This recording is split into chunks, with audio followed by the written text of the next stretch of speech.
Hey YouTube, welcome back to another video. If you're watching this, don't. This is for one person and one person only, Janelle. Here's your Unit 2 review. We're gonna go from the top. I'm your new organic chemistry tutor, except it's Calc BC. Unit 2, oh, this is Unit 3. Pause, let me. Unit 2 of Calc BC, integration techniques. Let's freaking go. 2.1, integration by parts. You have to learn the acronym LIATE, L-I-A-T-E, where L stands for log, I is for inverse trig, A is algebraic, T is trig, and E is exponential. Right? Remember that. Or at least write it at the top of your paper. Remember that. Now, for integration by parts, you have to remember the UV equals, pause. Okay, pause. Let me go back to LIATE.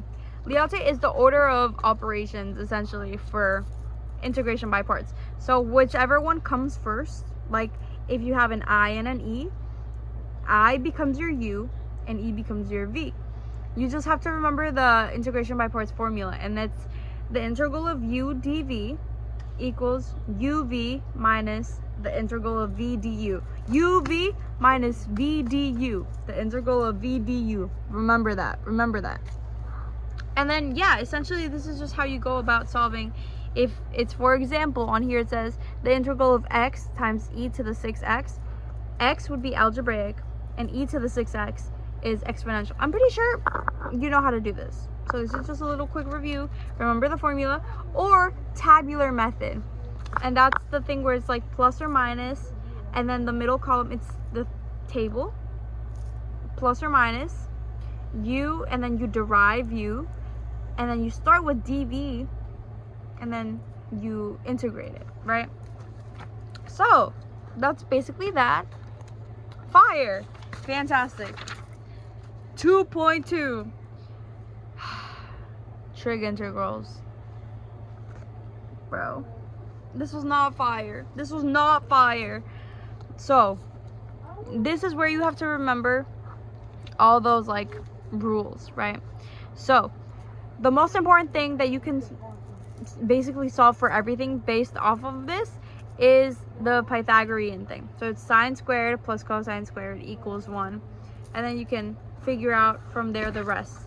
And this will be really helpful when you're trying to figure out what to substitute for certain things. So if you're integrating and there's a power of sine or cosine and the like power is odd, right? Save one factor and turn the rest into the cofunction. So for example, if you're integrating sine to the 5 to the 5th, yes, to the 5th power, you change it into sine to the 4th times sine times dx, and then you change that sine to the 4th power to 1 minus cosine squared to the 2nd power, right? Because 2 and 2. Okay. And then essentially that sine x you saved has to be your du. That will cancel. So you make u cosine and du negative sine. You cancel that sine and you're left with 1 minus u squared, right? And then you integrate from there. You just, okay, if it's odd, save a factor, make that your du. That has to be canceled by your du. Fantastic. Now, your double angle identities, these are also important.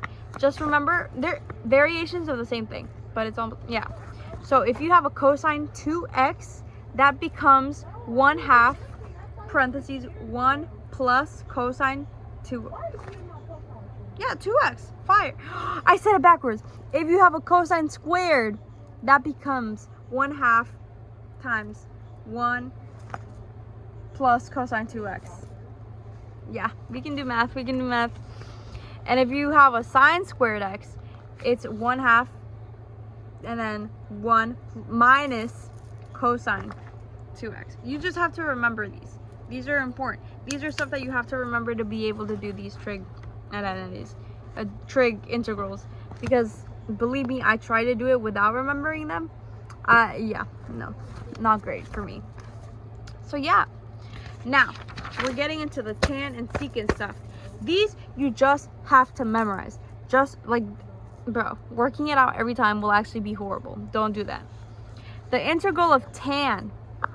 Now, there is an acronym for this. Not an acronym, but like a little remembering thing. It's if you want a tan, so you're integrating tan, don't get lotion and you'll absolutely get cancer. Don't means it's negative, so it's negative. Get lotion, LN, right? Don't get lotion, negative LN. And you're absolutely, so like absolute value signs, get cancer for cosine. Hey, fire. Shout out to Miss Russell. Integral of tan is negative ln absolute value of cosine x plus c. Don't forget your c's, bro. Don't forget your c's. Those are so important. Anyways, you could also write the integral of tan as ln absolute value of secant x, but it's easier with the cancer thing. Anyways, integral of secant is ln absolute value of secant tan. Secant plus tan. Secant x plus tan. Just memorize those. Please memorize those. Please just remember those. Fantastic. 2.3. Trig substitution. Oh my god. What a blast. What a blast this was. This is a triangle. This is the triangle setup. I don't know if you were there for that. Was this the one that we took the quiz together? I don't remember. So, basically, if you see like an algebraic thing, something that looks kind of factorable, that's gonna confuse you. Pause. This is for when u sub does not work and you have something in a square root and it's, for example, the example they gave us here was 25x squared minus 4, right? Something like algebraic inside the square root, right? And u sub does not work. You always have u sub is the easiest way. Try u sub. If you see that it won't work, then don't do that, right? Now, the way it works is you take what's in the hypotenuse. If they're both positive, okay, you do like a 90-degree right triangle, right? If in the hypotenuse you have two positive terms, those are both the legs of the triangle, right?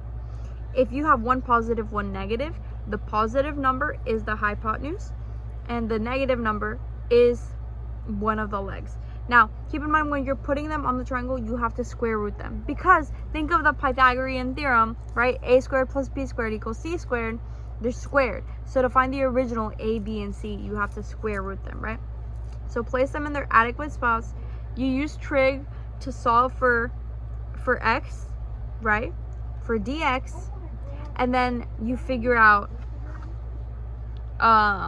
you solve for the radical.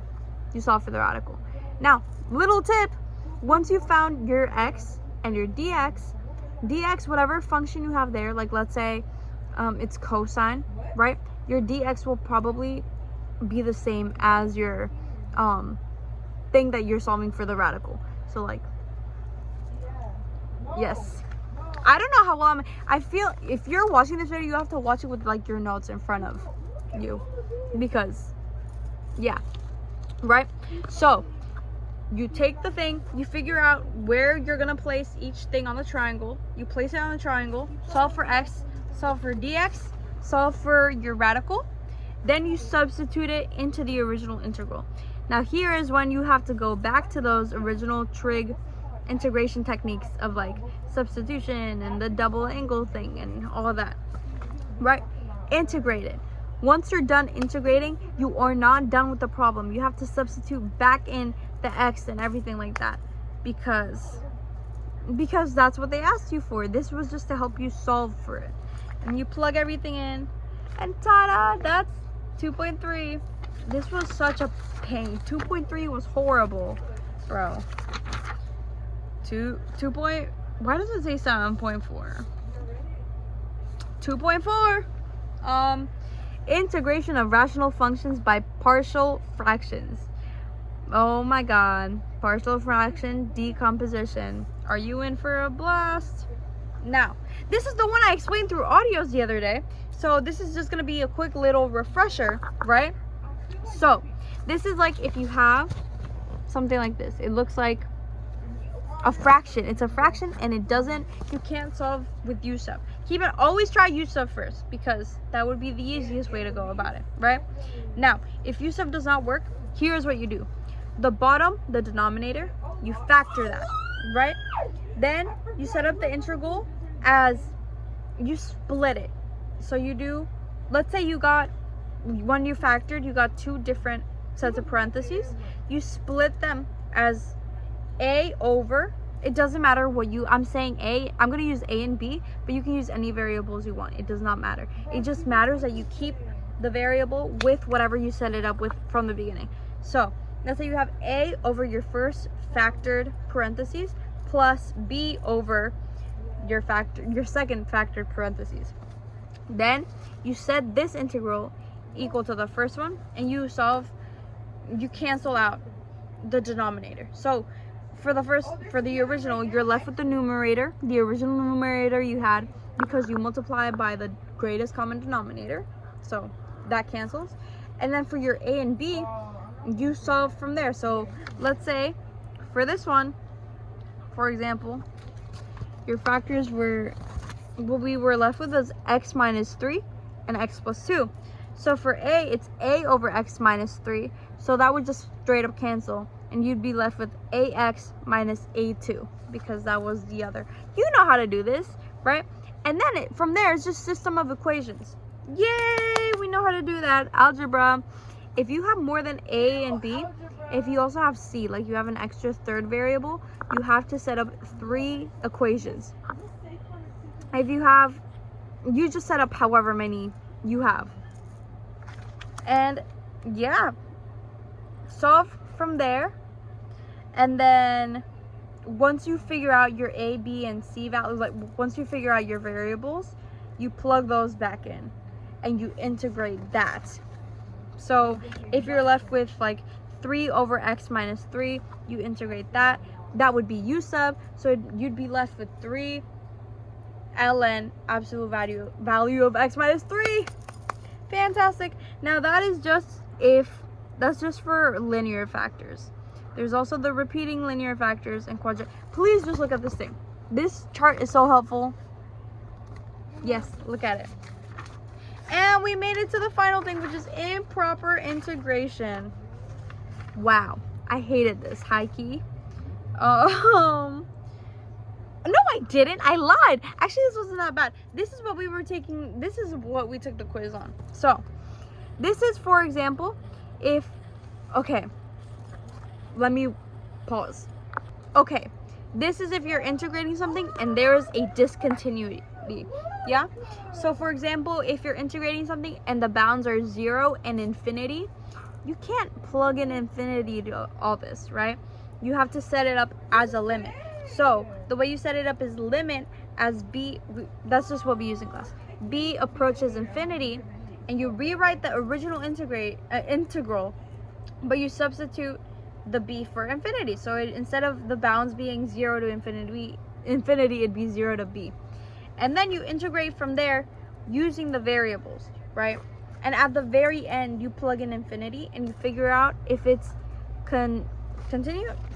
Nope, I lied. Divergent or convergent. Converge. If it converges, it means when you solve it out at the end, you get an actual number. You get an actual number. If it diverges, it means you're left with infinity or a DNE and stuff like that, right? This isn't too bad. The important part here is being able to know your graphs. So like what an E function looks like, or an ln function looks like, what the tan function, arctan is really important. You're gonna have to memorize that one. Yeah.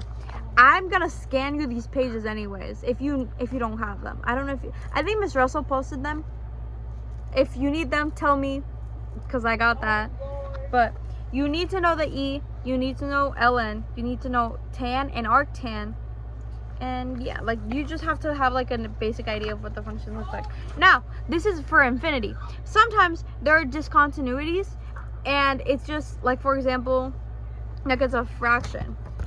Like here, I don't know if this is mirrored, but x plus 1, if you were to have an x negative 1, that would cause a discontinuity, because on the bottom it'd be 0 times the square root of negative 1, which would be 0, and you can't have 0 in the denominator, right? So you have to do this, you have to set it up as a limit every time there is a discontinuity. So yeah, that was unit 2. I probably explained that really bad, but hey, that's what you get, because that's all I can do. 사랑해.